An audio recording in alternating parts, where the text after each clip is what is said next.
The last aircraft carriers? Last month, it was announced that the United States Navy's newest and largest aircraft carrier, USS Gerald R. Ford (CVN-78), would take part in a multinational exercise this fall.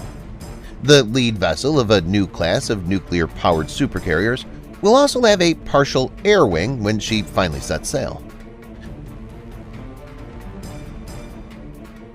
Though the carrier was formally commissioned into the United States Navy on July 22, 2017, she's yet to make her maiden deployment.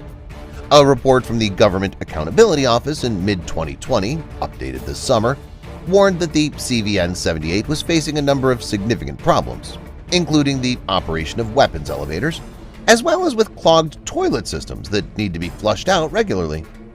A subsequent Department of Defense (DoD) report from last year also found the ship was not combat-ready due to ongoing issues with the Electromagnetic Aircraft Launch System, or EMALS.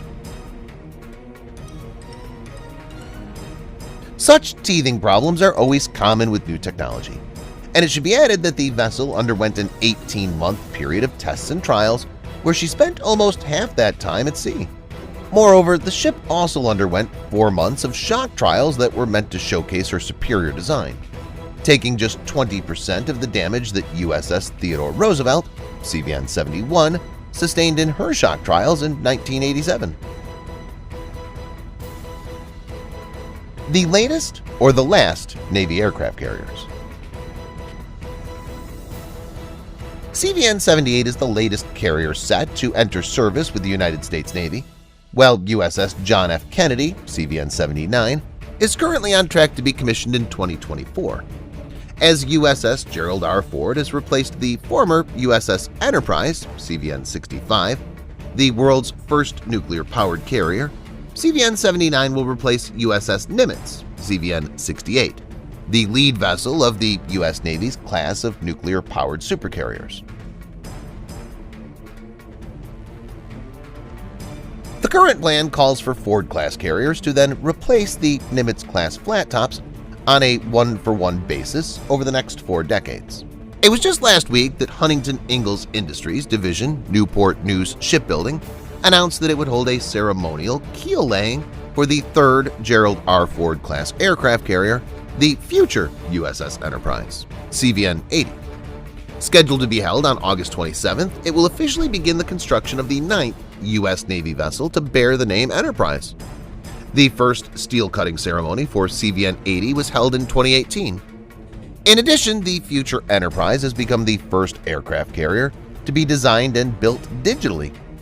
That's included the use of laser scanning and augmented reality (AR), which has allowed for the transition from traditional two-dimensional paper-based instructions to digital formats, the Defense Post reported.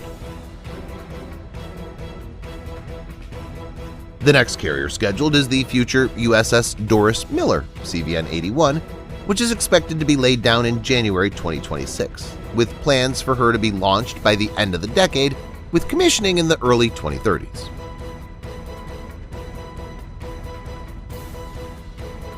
Given that it could be into the 2060s before USS George H.W. Bush (CVN-77), which was only commissioned in 2009, is finally retired, it's difficult to suggest what carrier modifications might come following the Ford class. However, it's likely that the subsequent flat tops of this current class will be significantly modified, likely to operate with the F/A-XX, 6th-generation aircraft currently in development, as well as autonomous or unmanned aircraft.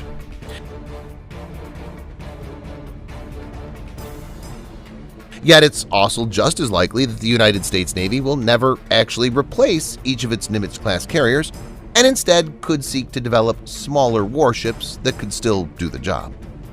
Currently, the Navy is spending $1.6 billion just to scrap CVN-65, a job that could take upwards of 15 years. While it's likely that each subsequent nuclear-powered carrier will see the cost come down, it's also possible that the Pentagon will see the error of its ways in investing in such massive warships that could be easily destroyed by more advanced missiles. Air power essentially ended the reign of the battleship, so it's conceivable that missiles will do the same for the massive aircraft carriers.